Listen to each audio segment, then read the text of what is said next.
Assalamualaikum. My dear friends, how are you? I will hope you will all find with the blessing of Allah Almighty. Chemistry 9 class chapter number 5 lesson number 54 आज हम start करेंगे जी। Topic आज हमारा density of liquid, छोटे छोटे topic हैं ये। Solid state और उसकी टिपिकल प्रॉपर्टीज बारे में पढ़ेंगे और चैप्टर 3 के लॉन्ग क्वेश्चन नंबर 9 और 10 करेंगे। आज हमारे इंशाल्लाह चैप्टर नंबर 3 की एक्सरसाइज इख्तिताम पजीर हो जाएगी जी। माय डियर फ्रेंड्स, आइए टॉपिक स्टार्ट करते हैं। डेंसिटी ऑफ लिक्विड, बुक में लगी है डेंसिटी, चूँकि हम ये प्रॉपर्टीज ऑफ लिक्विड भी पढ़ रहे हैं, लिहाजा डेंसिटी ऑफ लिक्विड का टॉपिक पूरे हेडिंग बनेगी। ठीक है जी। पेज नंबर 89 पे टॉपिक है जी। डेंसिटी ऑफ लिक्विड जो होती है वो डिपेंड करती है मैस पर unit volume. Density of liquid किस पर डिपेंड करती है जी? मैस पर unit volume. My dear student, याद रखिएगा जो लिक्विड्स होते हैं are denser than gases. Liquid की डेंसिटी गैसों से ज़्यादा होती है जी। My dear students, molecules of liquid जो होते हैं आर क्लोजली पैक्ड, ठीक है, जो क्लोजली पैक्ड होते हैं देन गैसेस, ठीक है जी। और space between the liquids are negligible. Liquid molecule के दरमियान स्पेस बहुत कम होती है, ना होने के बराबर होती है। My dear student, liquid molecule have strong intermolecular forces so they can not expand freely and have a fix volume. जो लिक्विड होते हैं इनके मॉलिक्यूल के दरमियान इंटरमॉलिक्यूलर फोर्स स्ट्रॉन्ग होती है, लिहाजा ये फ्रीली एक्सपेंड नहीं होते, इससे इनका वॉल्यूम क्या होता है? फिक्स होता है। अनलाइक द गैसेस, गैसेस की तरह जो लिक्विड होते हैं कैन नॉट ऑक्यूपाई, नहीं घेरते available volume of the container. That's the reason why the density of liquid is high. My dear students, हमने गैस के अंदर पढ़ा था कि गैस को जिस कंटेनर में रखते हैं वो सारा गैस कंटेनर के वॉल्यूम को ऑक्यूपाई कर लेती है। लेकिन अनलाइक द गैसेस, गैसेस से बात मुख्तलिफ होगी लिक्विड्स की कि लिक्विड अवेलेबल वॉल्यूम को ऑक्यूपाई नहीं करते, ठीक है जी। यही वजह है कि इनकी डेंसिटी क्या होती है जी? हाई होती है then the gases. My dear students, एक एग्जांपल है जी डेंसिटी ऑफ वाटर। जो डेंसिटी ऑफ वाटर है, चूँकि वाटर लिक्विड है तो वाटर की डेंसिटी 1 ग्राम पर क्यूबिक सेंटीमीटर है, जबकि डेंसिटी ऑफ एयर कितनी है? वो 0.001 ग्राम पर क्यूबिक सेंटीमीटर है। अब यही वजह है, दैट्स द रीज़न, यही वजह है कि ड्रॉप ऑफ रेन जो होता है हमेशा फॉल डाउनवर्ड होता है, नीचे गिरता है, क्योंकि ड्रॉप ऑफ रेन असल में लिक्विड है और लिक्विड डेंसिटी ज़्यादा है एयर से, लिहाजा रेन हमेशा नीचे तरफ फॉल डाउन होती है। ठीक है जी। ऐसे माय डियर स्टूडेंट, जो डेंसिटी ऑफ लिक्विड्स होती हैं वो डिफरेंट लिक्विड्स की डेंसिटी डिफरेंट होती है। फॉर एग्जांपल, जो कैरोसिन ऑयल होता है उसकी डेंसिटी वाटर से कम होती है, लिहाजा कैरोसिन ऑयल जो होता है फ्लोट्स करता है और द सरफेस ऑफ वाटर। जबकि जो हनी होता है, शहद, हनी की डेंसिटी वाटर से ज़्यादा होती है, लिहाजा हनी सेटल डाउन, वो नीचे बैठ जाता है इन द वाटर, पानी में। ठीक है जी। Okay my dear students, kerosene oil की डेंसिटी वाटर से कम होती है, लिहाजा कैरोसिन ऑयल वाटर के सरफेस के ऊपर फ्लोट करेगा, जबकि हनी जो होता है उसकी डेंसिटी जो होती है वो वाटर से ज़्यादा होती है, लिहाजा वो वाटर के अंदर सेटल डाउन हो जाएगा, नीचे बैठ जाएगा। ओके माय डियर स्टूडेंट्स, ये हमारा टॉपिक था density of liquids. My dear students, आइए अब प्रॉपर्टीज पढ़ते हैं। What are solid state? Solid state क्या होता है जी? मैटर के हमने 3 स्टेट पढ़े हैं जी, गैस, फिर हमने लिक्विड पढ़ा। आज हम इंशाल्लाह third state of matter start करेंगे, सॉलिड स्टेट। सॉलिड्स हैव, जो सॉलिड्स होते हैं my dear students, solids have fix shape and fix volume. Fix shape और फिक्स वॉल्यूम को डेफिनेट शेप और डेफिनेट वॉल्यूम भी कहते हैं। सॉलिड की शेप भी चेंज नहीं होती और सॉलिड का वॉल्यूम भी चेंज नहीं होता। My dear students, molecules of solids जो होते हैं are very close to each other and are closely packed. इनके मॉलिक्यूल आपस में क्लोजली पैक्ड होते हैं, ठीक है जी। इनके मॉलिक्यूल क्या होते हैं? आपस में क्लोजली पैक्ड होते हैं जी। इनकी जो इंटरमॉलिक्यूलर फोर्सेस होती हैं आर सो स्ट्रॉन्ग, इतनी स्ट्रॉन्ग होती हैं that molecule become almost motionless, कि मॉलिक्यूल्स ऑलमोस्ट हरकत ही नहीं करते। इतना एक दूसरे मॉलिक्यूल को ये अट्रैक्ट करते हैं कि इनके मॉलिक्यूल्स ऑलमोस्ट मोशनलेस हो जाते हैं। माय डियर स्टूडेंट, यही वजह है सॉलिड्स जो होते हैं, solids can not diffuse, solid एक दूसरे में डिफ्यूज भी नहीं होते। माय डियर स्टूडेंट्स, याद रखिएगा सॉलिड पार्टिकल्स के अंदर only one type of motion होती है। Solid particles possess only vibration, only vibrational motion. Solid particle के अंदर सिर्फ और सिर्फ कौन सी मोशन होती है जी? वाइब्रेशनल मोशन होती है जी। ये सिर्फ अपनी पोजीशन पे क्या कर सकते हैं जी? ऐसे ऐसे मूव करते हैं जी, ठीक है जी, मीन पोजीशन की तरफ ऐसे मूव करते हैं, ठीक हो गया जी, ऐसे टू एंड फ्रो मूव करते हैं, ठीक है जी। ये मॉलिक्यूल है तो ये ऐसे से मूव करेगा जी, ठीक है। ये मॉलिक्यूल कैसे मूव करेगा जी, इस form, to and fro motion करे, इसे वाइब्रेशनल मोशन कहते हैं। माय डियर स्टूडेंट्स, आइए मेल्टिंग पॉइंट एक प्रॉपर्टी है जी, टिपिकल प्रॉपर्टी, इसे स्टडी करते हैं। हमने भी पढ़ा था solid possess only vibration motion. Solid के अंदर सिर्फ कौन सी मोशन होती है जी, वाइब्रेशनल मोशन होती है। सॉलिड अपनी मेन पोजीशन पे क्या करते हैं जी, ये सॉलिड का मॉलिक्यूल है तो अपनी मेन पोजीशन पे टू एंड फ्रो मूव करता है जी, सिर्फ वाइब्रेट करेगा, ये ऐसे वाइब्रेट करेगा बस। माय डियर स्टूडेंट, जब आप व्हेन टेम्परेचर इंक्रीजेज, जब आप टेम्परेचर को इंक्रीज करेंगे तो वाइब्रेशनल मोशन भी क्या हो जाएगी, इंक्रीज हो जाएगी। जब आप इसका टेम्परेचर इंक्रीज करेंगे, ठीक है जी माय डियर स्टूडेंट्स, तो ये क्या हो जाएगा जी, इसकी वाइब्रेशन मोशन क्या हो जाएगी, इंक्रीज हो जाएगी, ठीक हो गया। इफ मोर हीट सप्लाई, अगर आप इसको देखिएगा, my dear student, particles vibrate around the mean position with high speed. अब वो उसकी स्पीड क्या हो गई है जी, हाई हो गई है। अब वो हाई स्पीड के साथ क्या करना शुरू हो गया है माय डियर स्टूडेंट्स, मूव होना स्टार्ट हो गया है। अब देखिए, इफ मोर हीट सप्लाई, अगर आप मोर हीट इसको सप्लाई करेंगे, a stage reach the particles left their position and become mobile. My dear students, अगर आप इसको और ज़्यादा हीट प्रोवाइड करेंगे तो ये मॉलिक्यूल अपनी फिक्स पोजीशन को लेफ्ट कर देगा और क्या करना शुरू कर देगा जी, मोबाइल हो जाएगा, हरकत करना शुरू कर देगा।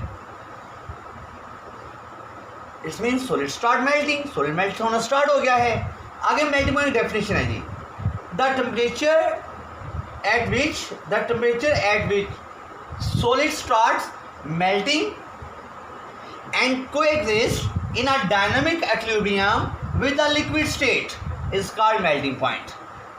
वो टेम्परेचर जहाँ पे सॉलिड मेल्ट होना स्टार्ट हो जाए और को exist in a dynamic equilibrium with the liquid state, और कुछ लिक्विड स्टेट में मौजूद हो। इट्स मीन कि सॉलिड लिक्विड में चेंज हो रहा हो और लिक्विड सॉलिड में चेंज हो रहा हो, और इनके जितना सॉलिड लिक्विड बनाए उतना लिक्विड सॉलिड बना दे, इसे कहते हैं डायनामिक इक्विलिब्रियम, ठीक है जी। इस स्टेट के ऊपर जो टेम्परेचर होगा उस टेम्परेचर कहेंगे मेल्टिंग पॉइंट, ठीक है जी। वो टेम्परेचर जहाँ पे सॉलिड स्टार्ट्स मेल्टिंग, ठीक है जी, and coexist in a dynamic equilibrium with the liquid state, solid liquid में चेंज हो और लिक्विड सॉलिड में चेंज हो, उस टेम्परेचर को क्या कहते हैं जी, मेल्टिंग पॉइंट। याद रखिएगा, आयनिक सॉलिड्स का मेल्टिंग पॉइंट ज़्यादा होता है क्योंकि ये क्रिस्टलाइन फॉर्म में होते हैं, इनके अंदर इंटरमोलेकुलर फोर्स स्ट्रॉन्ग होती है, लिहाजा इनको मेल्ट करने के लिए टेम्परेचर ज़्यादा ज़रूरत होती है जी। माय डियर, ये क्वेश्चन है जी मेल्टिंग पॉइंट की। सॉलिड लिक्विड में चेंज हो रहा है और लिक्विड सॉलिड में चेंज हो रहा है, ये दोनों आपस में डायनामिक इक्विलिब्रियम के अंदर मौजूद हैं, को एग्जिस्ट कर रहे हैं, दोनों ही मौजूद हैं। वो टेम्परेचर जिस पे ये दोनों स्टेट मौजूद हों डायनामिक इक्विलिब्रियम के रेट के ऊपर, इस टेम्परेचर को क्या कहेंगे जी, melting point. My dear friends, आइए चैप्टर नंबर 3 के लॉन्ग क्वेश्चन हम कर रहे हैं जी। लॉन्ग क्वेश्चन नंबर 9 आज करेंगे हम। Define electron affinity, electron affinity की डेफिनेशन करेंगे, फिर बताएंगे कि why does it increase in a period, ये पीरियड के अंदर इंक्रीज क्यों होती है, and decrease in a group, और ग्रुप के अंदर डिक्रीज भी होती है पीरियड टेबल के अंदर। माय डियर सो ये क्वेश्चन मैंने आपको बहुत डिटेल से कराया हुआ है, इसका आंसर आपको पेज नंबर 53 और 54 में मिल जाएगा, ठीक है जी। मैं आपको शो भी करा देता हूँ एक बार। ये my dear students page number 53 के ऊपर इलेक्ट्रॉन एफिनिटी की डेफिनेशन पहले आप सबसे करेंगे जी माय डियर स्टूडेंट। उसके बाद ये इलेक्ट्रॉन एफिनिटी की एग्जांपल आ जाएगी, ये सारी एग्जांपल डिस्कस हो रही है माय डियर। सुबह ये ट्रेंड इन पीरियड आ जाएगा, ठीक है जी। ये ट्रेंड इन पीरियड के अंदर ये साथ में रीज़न आ जाएगी, ये डायग्राम साथ ड्रा करेंगे। फिर माय डियर स्टूडेंट ये ट्रेंड इन ग्रुप आ जाएगा, यहाँ पे हेडिंग बनाएंगे ट्रेंड इन ग्रुप, ठीक है जी। ये ट्रेंड इन ग्रुप यहाँ से लेके यहाँ तक लिखेंगे और फिर माय डियर स्टूडेंट ये वाला टेबल ड्रा कर देंगे, ठीक है जी। इस तरीके से इस क्वेश्चन का आंसर कंप्लीट हो जाएगा, ठीक है जी। ओके माय डियर स्टूडेंट, दोबारा देख लीजिए एक बार। सबसे पहले आप उसकी डेफिनेशन करेंगे, फिर एग्जाम्पल लिखेंगे, फिर एग्जाम्पल को एक्सप्लेन करेंगे, फिर ये ट्रेंड इन पीरियड आ रहा है, ठीक है जी। ये टेबल ड्रा करने के बाद फिर उसकी रीज़न लिख देंगे ट्रेंड की, फिर माय ट्रेंड इन पीरियड की रीज़न है ये, फिर ग्रुप के अंदर बताएंगे, फिर ग्रुप की रीज़न आ जाएगी माय डियर स्टूडेंट्स, और एट द एंड आप क्या करेंगे, ये टेबल ड्रा कर देंगे। यहाँ पे इसका आंसर खत्म हो जाएगा, ठीक है जी। यहाँ पे हेडिंग बनाएंगे ट्रेंड इन ग्रुप, ठीक है। यहाँ पे बनाएंगे ट्रेंड इन ग्रुप, ठीक है जी, ट्रेंड इन ग्रुप। और यहाँ पे हेडिंग कौन सी बनेगी जी, trend in period, trend in period, ठीक है जी। और माय डियर ये इसका एग्जाम्पल है, ये एक्सप्लेनेशन है जी। माय डियर फ्रेंड्स, ये हमारा क्वेश्चन नंबर 10 है जी, लॉन्ग क्वेश्चन नंबर 10। कह रहा है जी जस्टिफाई द स्टेटमेंट, इस स्टेटमेंट को जस्टिफाई कीजिए कि जो बिगर साइज एटम होते हैं have low ionisation energy and have more shielding effect. Justify करना है इस स्टेटमेंट को, किस स्टेटमेंट को, कि जिन एटम का साइज बड़ा होता है उनकी आयोनाइजेशन एनर्जी वैल्यू कम होती है जबकि उनका शील्डिंग इफेक्ट उनमें ज़्यादा होता है। इस क्वेश्चन के आंसर को मैंने आपको खुद लिख के दिखाया है, आप यही इस क्वेश्चन को अटेम्प्ट करेंगे। सबसे पहले आप आयोनाइजेशन एनर्जी की डेफिनेशन लिखेंगे my dear student. The amount of energy required to remove the most loosely bonded electron from the valence shell of an isolated gaseous atom is called ionisation energy. हमने बहुत detail से बात की थी। फिर shielding effect की definition लिखेंगे my dear student. The decrease in the attractive forces exerted by the nucleus on the valence shell electron due to presence of the electron lying between the nucleus and the valence shell is called shielding effect. My dear students, में क्या होता है, the decrease in the attractive forces, जो attractive forces होती हैं वो decrease हो जाती हैं, कम हो जाती हैं। क्यों कम हो जाती हैं? बाय द न्यूक्लियस, न्यूक्लियस की न्यूक्लियस की attractive forces valence shell electron पे कम हो जाती हैं। दोबारा देखिएगा, न्यूक्लियस की अट्रैक्टिव फोर्सेस कम हो जाती हैं वैलेंस इलेक्ट्रॉन्स के ऊपर। क्यों? Due to presence of electrons, उन इलेक्ट्रॉन की वजह से जो न्यूक्लियस और वैलेंस शेल इलेक्ट्रॉन के दरमियान मौजूद होते हैं, उन इलेक्ट्रॉन की वजह से जो कि न्यूक्लियस और आउटरमोस्ट शेल के दरमियान मौजूद होते हैं, ठीक है जी, उनकी अट्रैक्शन कम हो जाती है। इस बात को क्या कहते हैं? Shielding effect. आइए अब आपको ये बताते हैं कि बिगर साइज एटम जो होते हैं उनकी आयोनाइजेशन वैल्यू लो क्यों होती है और शील्डिंग इफेक्ट उनमें ज़्यादा क्यों होता है। माय डियर स्टूडेंट, अब इसके एक्सप्लेनेशन पढ़ते हैं जी। As we move down the group, जब हम डाउन द ग्रुप मूव करते हैं, मोर एंड मोर शेल्स लाई, तो ज़्यादा शेल्स आ जाते हैं between the valence shell and the nucleus of the atom. ठीक है जी, हमने पढ़ा था टॉप टू बॉटम जब मूव करते हैं तो नंबर ऑफ शेल्स में इजाफा होता है। तो जब आप टॉप टू बॉटम मूव करेंगे तो नंबर ऑफ शेल्स ज़्यादा हो जाएंगे वैलेंस शेल और न्यूक्लियस के दरमियान। लिहाजा माय डियर स्टूडेंट, ये जो एडिशनल शेल्स होंगे या इलेक्ट्रोस्टैटिक फोर्स जो इलेक्ट्रॉन पे लग रही होगी in the outermost shell which result more shielding effect, जिससे शील्डिंग इफेक्ट ज़्यादा होगा by the bigger size atom. Bigger size atom के अंदर शील्डिंग इफेक्ट ज़्यादा होता है और न्यूक्लियस की जो फोर्स होती है आउटरमोस्ट शेल पे, आउटरमोस्ट इलेक्ट्रॉन के ऊपर, वो कम हो जाती है। रिजल्ट क्या निकलेगा? Resultantly the valence shell electron can be release easily. जो वैलेंस शेल इलेक्ट्रॉन होंगे माय डियर स्टूडेंट, वो ईजिली रिलीज हो जाएगा। लिहाजा रिजल्ट ये निकला कि जो बिगर साइज एटम होते हैं have more and more shielding effect, उनमें शील्डिंग इफेक्ट ज़्यादा होता है एंड लो आयोनाइजेशन एनर्जी, और उनकी आयोनाइजेशन एनर्जी लो होती है क्योंकि कम एनर्जी चाहिए होगी इलेक्ट्रॉन को रिमूव करने के लिए, चूँकि साइज उसका बिग हो गया है। शील्डिंग इफेक्ट भी ज़्यादा हो गया है, effect of nucleus on the outermost shell भी कम हो गया है। लिहाजा आयोनाइजेशन एनर्जी बिग एटम की कम होती है जबकि शील्डिंग इफेक्ट बिग एटम्स के अंदर ज़्यादा होता है। शील्डिंग इफेक्ट क्यों ज़्यादा होता है? क्योंकि नंबर ऑफ शेल्स ज़्यादा होते हैं between the nucleus and the outermost shell. इस तरीके से हमारे डियर स्टूडेंट, ये हमारा लॉन्ग क्वेश्चन अपने अख्ताम पजीर हो गया।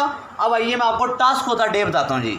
My dear student, task of today आगे करेंगे। ये लॉन्ग क्वेश्चन आया हुआ बोर्ड में, एक बार write a note on density of liquids, what you know about solid state. Introduction देंगे जिसका सिर्फ छोटा सा पैसे लिखा हुआ है, फोर लाइन्स का।